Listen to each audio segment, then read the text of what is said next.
Hi, I'm Dr. Kenny, and today I'm going to walk you through exactly how to work in Art 2520, History of Design. So first of all, we're going to start off with your Blackboard area. We're going to look at courses, and you're going to open up your History of Design course, Art 2520. The first place that you need to go is in your content area. You will notice that you have a welcome letter. And you will also notice that you have a video about accepting the course conduct code, and that is in your first assignment, so definitely watch this video. Under that, you'll notice where to find your syllabi and other information. This course is fully online, so there are no course meetings, as you will see here. If you do need to meet with me, please contact me through my email information, which is right here, and we will try to set up a Zoom time that we both can meet. There's also tools for success and your syllabi in this course. So here's your syllabus.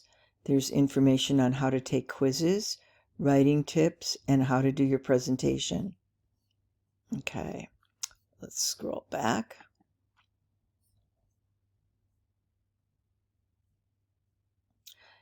The textbook is not sold through the bookstore, as it is a used book. It's not currently in print, but it's an excellent book, or I wouldn't use it. This is the book right here. You can find it online, I think, and it's really inexpensive. The first section doesn't use the book at all. So the first section is, let's just take a look here, before 1850. And you'll notice that here are your objectives for that. Here's the lecture and the PowerPoints. So you should watch those. And this is all video content that you must watch. And then I'm going to ask you to fill out this 4321 assignment. You'll notice that the 4321 assignment has a PDF in it, which is the template that you should go by. You can use the videos that we've watched and the lectures for this particular section.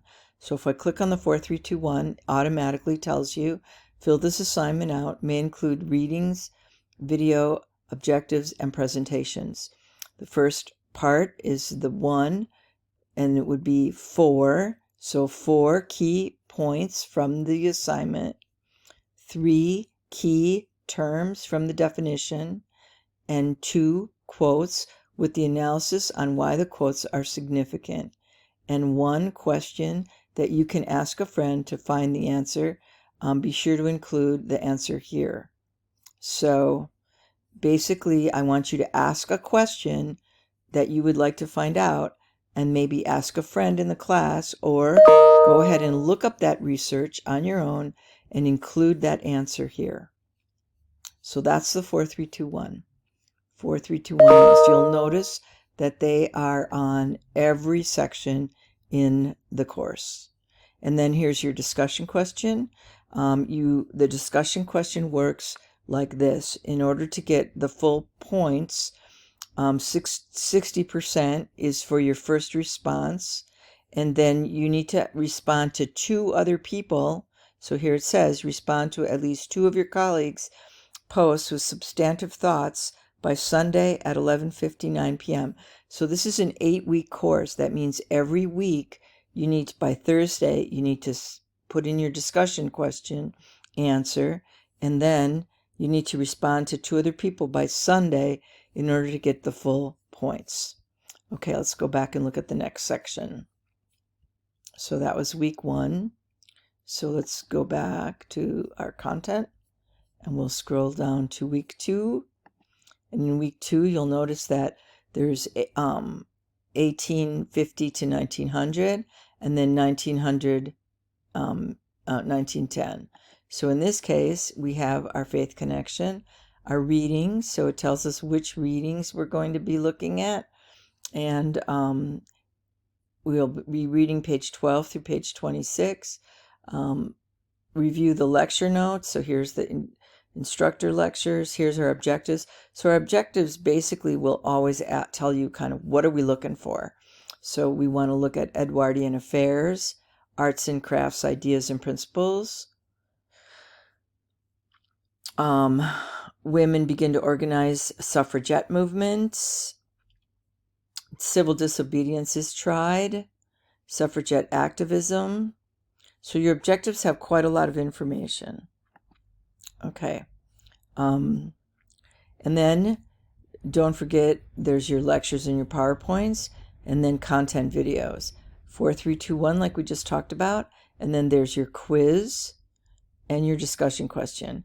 Now remember, in the beginning, you do not want to start your quiz till you've at least gone through all of this material, all of this stuff, because otherwise you only have 45 minutes to complete your quiz, and then it shuts off and you only have one time to do it. So if you don't read this ahead of time and you just try to take the quiz, I guarantee you're not going to do very well. But if you do all of this ahead of time and then take your quiz, have your book open while you're taking the quiz, you'll do just fine. So that's pretty much the whole extent of how each section will go until we get to week 5. At this point, you are going to be thinking about a final presentation. So you don't have a bunch of papers to write in this course. What you do have, though, is a very succinct presentation that you're going to build. It has to be either a keynote or a PowerPoint. And you are not going to do a PDF, and you're not going to do, some sort of Google presentation. What you are going to do, though, is you are going to message me via email and tell me what your presentation topic is, and I will approve or disapprove it. If it's too large, I might not approve it. So then you'll start working on your presentation here. By week 7, you're definitely going to need to be thinking about your presentation, and you will be uploading your presentation via the Dropbox. And then this is the current trends for week 7, and there you can see presentations on current trends and so forth. So there's a lot of stuff in here. By the time we get to week 8, let's get all the way back. This is when your final presentation is due. So please note that there's a rubric here for your PowerPoint for your final presentation. You should take a look at this in week 5 to make sure that you're in the right spot. In addition to your final formal presentation PowerPoint or keynote, you must include presenter's notes when handed in. Do not hand in Google Docs or notes from other sources. Do not hand in PDF slides. Your final presentation video is also due here, which means that I want you to actually give the presentation and record it.